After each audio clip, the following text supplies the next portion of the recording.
ciniškai mėginame jas karpyti. Prezidento siūlymus sparčiau didinti pensijas po pateikimo pritarė ir Seimas. Papildomi milijonai numatomi panaudojant Sodros biudžeto rezervo perviršį.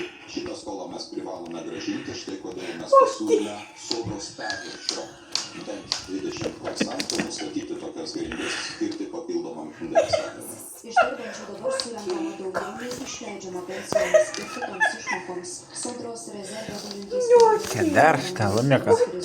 kasmet biudžetas auga, o metų gale perviršis gali siekti ir milijardą.